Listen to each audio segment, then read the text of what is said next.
The Memphis Grizzlies were winners, losers, and whatever it would be called when you earn a draw this past weekend. But it goes beyond the basketball court, from extensions to free agency markets to come from behind wins without most of your best players. We've got you covered on this episode of Locked On Grizzlies.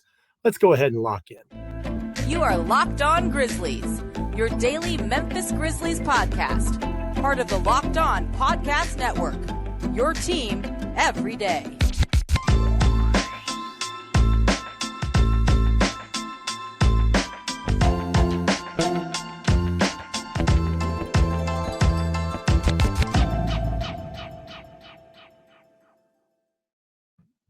Thanks for making Locked On Grizzlies your first listen every day. We are free and available wherever you get your podcasts. Today's episode is brought to you by LinkedIn.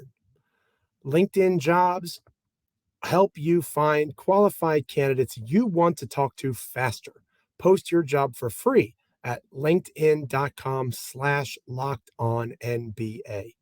Thanks for joining me. I'm Joe Mullinax, co-host of this wonderful podcast. You'll notice DeMichael Cole not with me this time around. Playing a little bit of podcast tag over the next couple of episodes. We'll be back together as a tandem on Wednesday's episode of Locked On Grizzlies, but I've got you here as you start off your week. Thank you for making Locked On Grizzlies your first listen. And it was a busy weekend for the Memphis Grizzlies. You have a lot of inactivity, a lot of energy being spent into hypotheticals and not even necessarily constructive things. And then all of a sudden, the season starts, things get hot and heavy. And that was very much true of the Memphis Grizzlies. So you may have noticed in my my cold open, breaking down the fourth wall, I talk about a win, a loss, and a draw. Let's start with the draw, because that's the one that's the least fun, right? At least if you're winning or losing, you're in the heat of battle. A tie is not the most enjoyable outcome for most folks, unless you're a soccer fan. But this isn't soccer. This is Locked On Grizzlies. This is NBA basketball. And a draw came to be off the floor when it was announced by Adrian Wojnarowski, the Memphis Grizzlies themselves. The franchise, the Memphis Grizzlies and Steven Adams had come to an agreement on a 2-year, $25.2 million contract extension that will keep Adams here. Obviously, he was an unrestricted free agent this coming summer, but he will be here beyond 2 years beyond that now. So he should be here through the summer of 2025, I believe, if my math isn't off, unless he's traded. And that's something that we'll discuss in depth here in a moment. This does not feel like a win for the Memphis Grizzlies. Doesn't necessarily feel like a win for Steven Adams, although it's probably more of a win for him than it is for the franchise. This seems like a tie. It seems like an organizational decision to invest in Steven Adams at a respectable amount of about, I'm not a math teacher, but $12.6-ish million per year, which is less than what he's currently making. It's a little bit more around maybe what the mid-level exception is or will be when the new TV contract and CBA kicks in. And he is a player who probably aligns with that quality of performance at this stage of his career. It's easy to let the residue from the stink of his role and his time with the New Orleans Pelicans dilute what he did with the Memphis Grizzlies last year. There's no denying he wasn't good with the Pelicans a couple of years ago. It wasn't a good fit with Zion Williamson, wasn't a good fit with those guys. For whatever reason, it didn't work. It works extremely well with the Memphis Grizzlies. And that's an important thing to begin with, not just in terms of the basketball fit, but in terms of the cultural fit. Steven Adams is that guy who is about as easygoing as you can imagine, is as casual a player as you can see in the National Basketball Association. He's a hilarious interview. For anybody that has listened to his interviews or been in a media session, you know that very well. And you understand that he is someone who, while he may not seem a fully logical fit with the youth of this team, Steven Adams is now the oldest player, I believe, on the roster at 28 or 29 years old, aside from Danny Green, of course. The oldest contributing player is Steven Adams. but he doesn't give off that awkward grandpa, why are you here vibe, right? It's not weird Uncle Steven getting drunk at Thanksgiving dinner and making things awkward for everybody. That's not what he's like among these Grizzlies players. He even has a nickname, Aquaman, right? Like he fits what the team is, he fits what the city is, and his personality really enables this signing to perhaps be even better than we anticipate. Because in the long run, it's been discussed by me when I was at grizzlybearblues.com as the site manager for SB Nation's Memphis Grizzlies blog, whether it's been discussed by the Daily Memphian, Commercial Appeal, wherever you get your Grizzlies content, and hopefully you get it from Locked On Grizzlies first and then everywhere else because everybody does a great job. Steven Adams has a bridge to an era where Jaren Jackson Jr. is your starting center. That bridge just got a facelift with this contract extension. And that's one of the reasons it's a draw, because I think in the long-term health, or for the long-term health of this Grizzlies roster financially, in terms of what they need to be able to do in the modern NBA to be successful, Jaren should be your 5. And I don't know many people that disagree with that in terms of the way Jaren can create for himself off the dribble, his unique skill set. You know, he's called a unicorn for a reason. Not many guys his size can do what he does. And Steven Adams certainly cannot do what Jaren Jackson Jr. can on the defensive end, can't score the basketball the way that Jaren can when he's healthy and when he's on. But those are two key words there, right? Those are two key phrases. When he's healthy, got to be on the floor to produce. And when he's on, Jaren has become a bit of an inconsistent scorer in his own right. He was a first-team all-defensive player in the running for Defensive Player of the Year. He deserved that accolade, and he is that impactful, especially when playing the 5 defensively. But he is not what they need him to be, even on that end when it comes to playing the 5 and staying out of foul trouble, being a primarily rim protection-driven, focusing on the opposing team's big, not switching as much. He just doesn't fit the scheme of the Grizzlies as well when he is that true 5, as he theoretically should at this stage. Steven Adams does. There's no denying that. We have a ton of sample size suggesting that Steven Adams does just that. He played a ton of games last year, 76 games. He played in, he started all but one of those games. He played almost 2,000 minutes.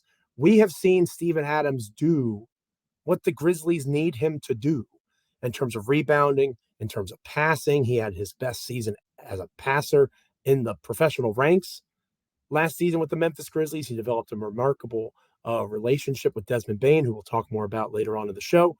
He just was a seamless fit, and he doesn't need to be more than what he is, which is what makes him so perfect for the Memphis Grizzlies. The Grizzlies still need more from Jaren Jackson Jr. They still need more from him. They need him to be in a position to dominate basketball games, not just for flashes, not just for the length of a Draymond Green podcast. They need him to be able to do it on an almost nightly basis. He's not there yet, especially not as a 5. Steven Adams extends that bridge. Steven Adams continues to rebound, continues to set screens, continues to facilitate offense. And if Jaren accelerates his timeline and becomes that guy that you need him to be and can be that starting 5, he should already be the closing 5 most nights. Steven Adams might start at the 5, but he's going to play 25 or 26 minutes a game. Jaren Jackson Jr. should end the game at the 5. But once the time comes where Jaren and Steven can intermingle a little bit, and Jaren becomes that starting 5 and Adams goes to a reserve role, nobody listening to this podcast, if you follow the Memphis Grizzlies over the last 12 months or so, thinks that Steven Adams would raise a ruckus about that. He wouldn't. Steven Adams would not. He joked going into this season, "Oh, I'm the starter? That's news to me, mate." That's a terrible Kiwi accent. But you get the gist. Steven Adams is happy to be playing basketball, and I think he's happy to have found a place where he can compete at a high level, because the Memphis Grizzlies do compete at a high level. He's understood. He's appreciated. He knows exactly what his role is, and he's going to continue to do that. Could that spell trouble in the playoffs? Could you argue that Kyle Anderson at this contract amount maybe is a better basketball fit in terms of creation off the dribble? Maybe. But Adams makes Ja Morant better. Adams makes Desmond Bane better in specific ways on the offensive end through his screen setting, through his passing. I'm not sure you can say the same about Kyle Anderson or DeAnthony Melton. If the choice was between those three dudes, kind of surprisingly, I think the Memphis Grizzlies made the right choice. And Adams being in this position is remarkable when you really think about it. It really is impressive when you consider what he has had to do to get to this point, to go from a pariah in New Orleans to an extended guy on a team that's contending for an NBA championship, in theory, in the Memphis Grizzlies. Kudos to Steven Adams. I think he makes this Grizzlies team better. It's good to see him sticking around, at least for another couple of years. And if things don't work out, or if Jaren accelerates like we talked about, that's a pretty tradable deal heading down the road. Speaking of tradable deals, have you ever thought that you might need to trade in your current deal for a better one? Or maybe you are a person that is hiring and you need to access someone who can improve your bottom line in your deal. These days, every new potential hire can feel like a high stakes wager for your small business. You want to be 100% certain that you have access to the best qualified candidates available. That's why you have to check out LinkedIn Jobs. LinkedIn Jobs helps find the right people for your team faster and for free. I've enjoyed maintaining professional connections with LinkedIn, looking through there, staying in touch with prior employers, prior coworkers. You can do the exact same thing. It is so easy to create a free job post over at LinkedIn Jobs. Then you add your job in the purple hashtag hiring frame to your LinkedIn profile to spread the word that you're hiring. There's simple tools like screening questions that make it easy for you to focus on candidates with just the right skills and experience so you can quickly prioritize who you'd like to interview and hire. Finishing the year strong is so important every year, but especially this one. And the right team member might help you do that.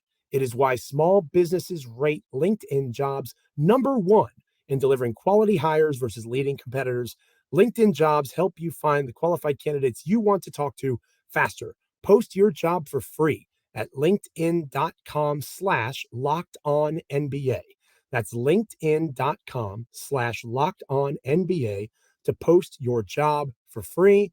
Terms and conditions apply. Thanks again for making Locked On Grizzlies your first listen every single day.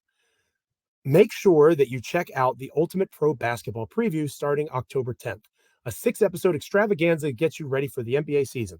The local team experts and the NBA insiders on the Locked On Podcast Network and Odyssey all combining into one ultimate NBA preview.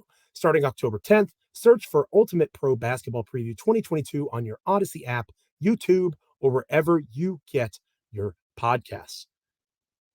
I mentioned that the first segment was a draw, right? I think the Grizzlies got something from the Steven Adams extension, that extension of the bridge to Jaren eventually being the 5, if he's ever the 5. And obviously Steven Adams gets a contract extension on a good basketball team that he is comfortable with and uses him about as well as he can possibly be used at this stage of his career. That was the draw. The victory was the literal victory that the Memphis Grizzlies picked up on Saturday night in their preseason debut against the Milwaukee Bucks. It's difficult to take away much from a preseason game where a vast majority of your actual rotation players log minutes, but let's give this a shot. My first takeaway from the Grizzlies and Bucks preseason game is that y'all need to chill out.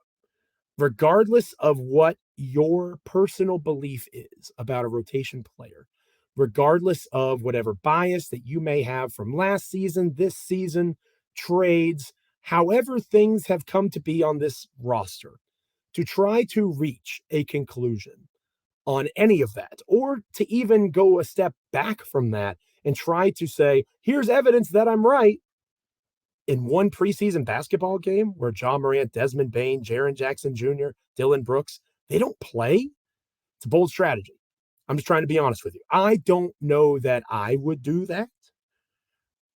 You can. I'm not going to tell you how to be a Memphis Grizzlies fan or a basketball fan in general, but sweeping generalizations from a game that had very little to any meaning at all is risky business, at the very least. I'm just saying, all right? Take a breath. However, If you want to look for continuations of trends or maybe sparks of something new, perhaps that's not quite as much of a fool's errand. And coming out of training camp's media day, DeMichael Cole and I, my co-host from the Commercial Appeal, DeMichael had written and others had said, and I agreed, that it sounded like Santi Aldama was the leader in the clubhouse, so to speak, when it comes to being the guy that fills in for Jaren Jackson Jr., however long he's out. And watching that game and seeing how things played out, that kind of added up, to be honest with you. It looked like they were trying to give him a chance, whether it was the 29 minutes he logged. He was tied for the most on the team in terms of playing time in this game with Kennedy Chandler, whether it was his shot attempts, which he led the team with 13. He was 6 for 13. He grabbed 8 rebounds, 4 assists, 2 blocks, showing some continuation of that defensive prowess that he showed in Summer League. He was a team best plus 17 in his time on the floor, 13 points, 8 rebounds. He looked good. You would rather see him make an additional 3-point shot than he did. The 1 for 4 is a bit concerning. But again, that means he was 5 for 9 on 2-point baskets. He was extremely efficient, getting to the rim, making opportunities for himself. He fit in the flow of the offense really well. And he did that alongside guys that he'll see playing time with. If he is that guy, Brandon Clark will obviously be in the rotation. John Conchar, Zaire Williams. Those are all actual Grizzlies rotation guys entering the season. Kennedy Chandler is going to spend most of his time in South Haven with the Memphis Hustle. Same thing with Vince Williams Jr. Jake Laravia probably is the 10th man at best, maybe a little bit behind that. You have Kenneth Lofton Jr., who we'll talk more about here momentarily, who's going to be in South Haven with the Hustle a lot.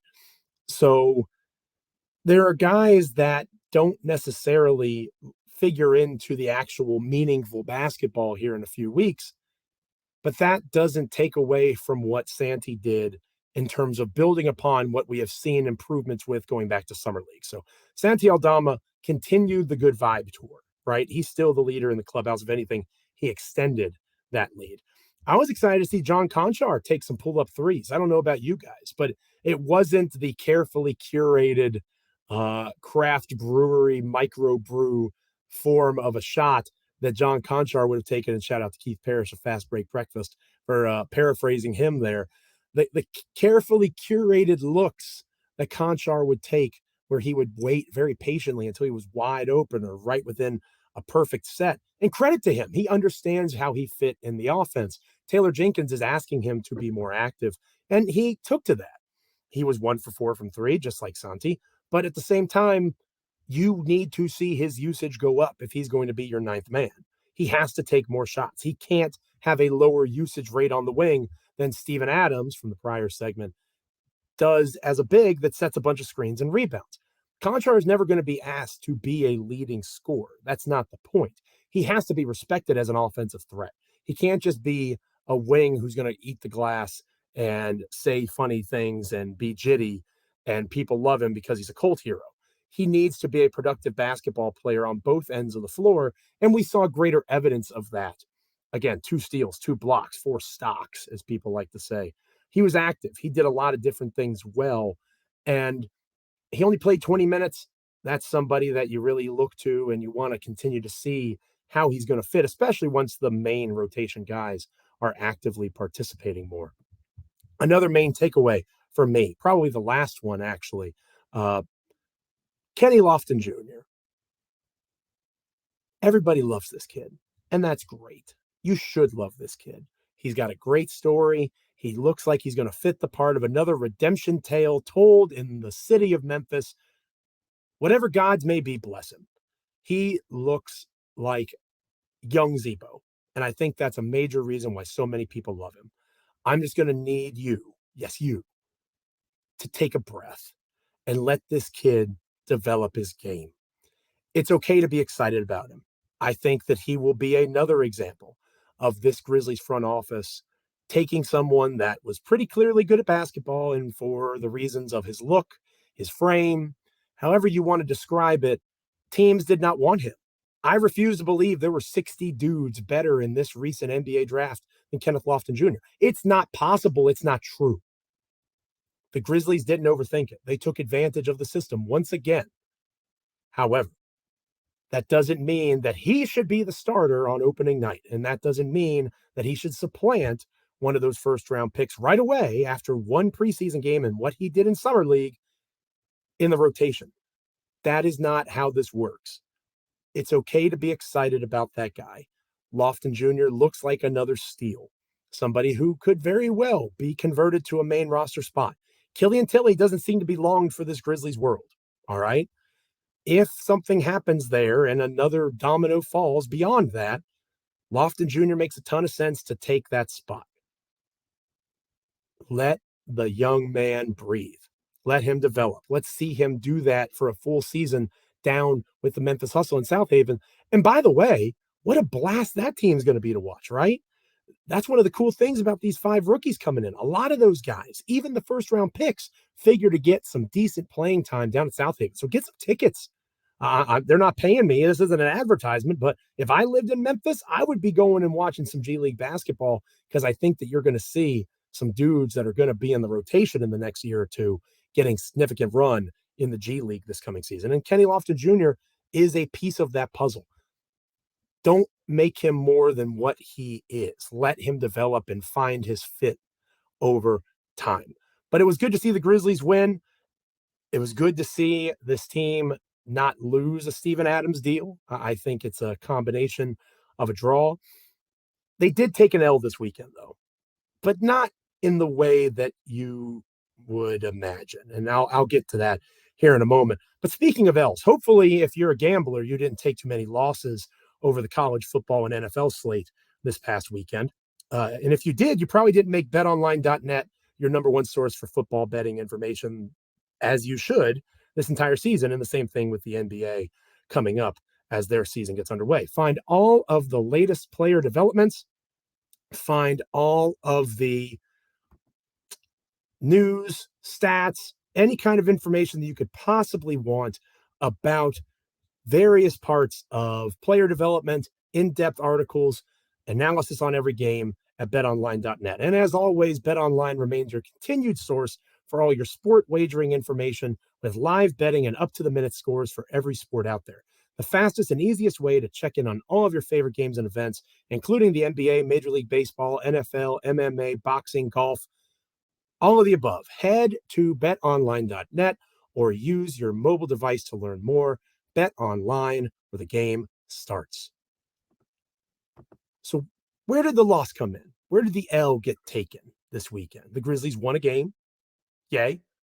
They didn't lose Steven Adams signing. Huzzah. So where was the loss? It was when it was announced that Tyler Hero had inked a 4-year, $130 million contract extension. Now you're sitting there and you're thinking to yourself as you listen or watch this on YouTube, wherever you get your podcasts, you're checking this out. You're saying, Joe, you're an idiot. Tyler Hero does not play for the Memphis Grizzlies. He plays for the Miami Heat. You would be right, dear listener, dear viewer. However, you know who does play for the Memphis Grizzlies? Desmond Bane. And Desmond Bane is going to be up for a similar extension this time next year. And Desmond Bane is a better basketball player than Tyler Hero. That's not really up for debate. That is basically undisputed. Desmond Bane is better than Tyler Hero. Tyler Hero has better points per game numbers, but Tyler Hero plays more minutes per game.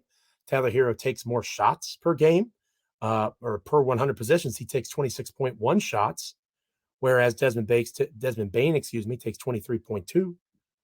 Desmond Bane contributes to winning at a higher level. Desmond Bane had a +9 net rating, according to basketballreference.net last season. Tyler Hero had a -4. Tyler Hero has not logged a positive net rating, according to basketballreference.com, his entire career. Desmond Bane, all he knows is positive impacts on the floor. He brings it on both ends. He is a +3.8, at least this past season. He was a +3.8 when he was on the floor, whereas Tyler Hero +2.5 when he's on the floor. So Hero had a career year last year and he got paid for it, but he had a career year, was named 6th man of the year, only to get to a comparable plane to Desmond Bane. He's in the same ballpark, but I think Bane is on a base ahead of Tyler Hero. So what does that mean for the Memphis Grizzlies? Why is this a loss? Surely Grizzlies fans should be rejoicing. They have someone in Desmond Bane who could be Klay Thompson 2.0. Money. And that doesn't mean that they're not going to pay him, but that does mean that if Tyler Hero is getting 4 years, $130 million, Desmond Bane's probably getting at least 150.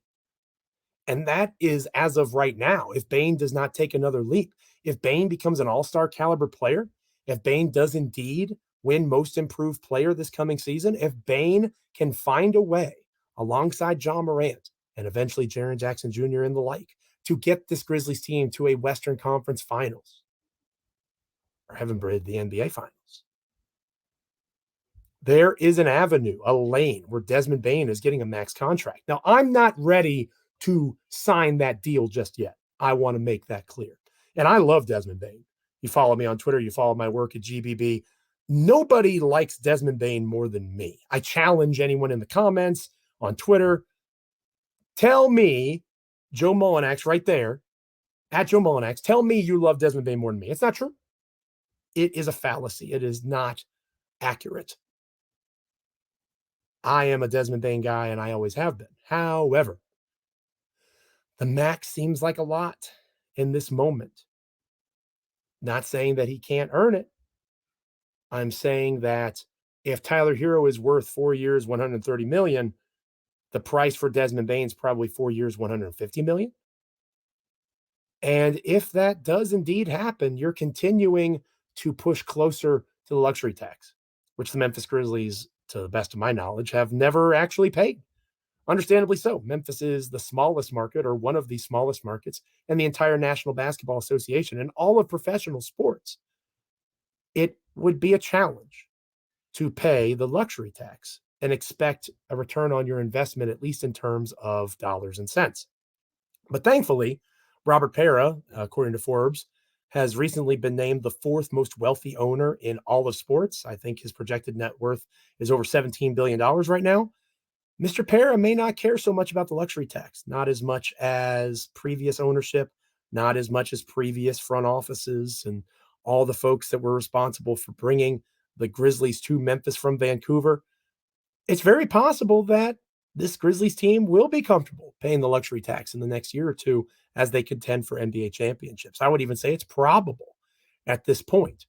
But how large will those payments be? How willing will Pera be to be a repeat payer? This is going to be different from Golden State. There is no built-in outsized California fan base here that can get filled in. The Memphis Grizzlies could become a larger franchise and organization, sure, in terms of fan support, but it doesn't have the same ceiling that a place like Golden State did. So you can't apply that model the same way. It would almost certainly be eating dozens and dozens of millions of dollars eventually if you became a repeat taxpayer. So what will that look like? The better Desmond Bane plays, the better it is for the Memphis Grizzlies on the floor.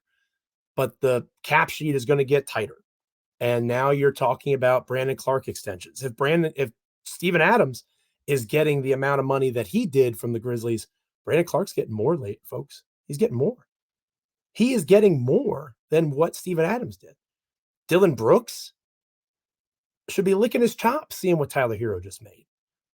Tyler Hero is better than Dillon Brooks, but not by much. So is the market for Dillon Brooks similar to what the market was for Jaren Jackson Jr.? And if you're seriously considering giving Dillon Brooks $100 million over 4 years, now you've got a tough question to answer. You got to start making some tough decisions. And that might be the loss. Desmond Bane's going to get paid, and he's going to get paid by the Memphis Grizzlies. Don't worry about that. But what that means in the long run, as the market shifts, thanks to this new CBA that'll be coming up here in the next year or two, that bears watching. That certainly bears watching. Desmond Bane, nobody's happier in the NBA for Tyler Hero than Desmond Bane, because Desmond Bane figures to be in that mix. And how that all fits a year from now depends on Desmond Bane.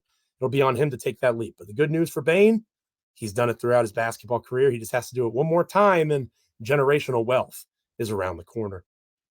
Tomorrow's show will feature DeMichael Cole catching you up on the latest items from Grizzlies training camp. Make sure you continue to check out Locked On Grizzlies and make it your first listen every day. Now, go make your second listen to the Locked On Fantasy Basketball podcast, where Josh Lloyd, love Josh, he hosts the #1 daily fantasy basketball show on the planet. It is free and available wherever you get podcasts. Wins, losses, draws. This past weekend had it all for the Memphis Grizzlies. Hopefully you won the start of your day by making Locked On Grizzlies a part of your Grizzlies fan experience. Thanks so much for listening. I'm Joe Mullinax. Until next time, stay locked in, Grizzlies fans. You're listening to Locked On Grizzlies.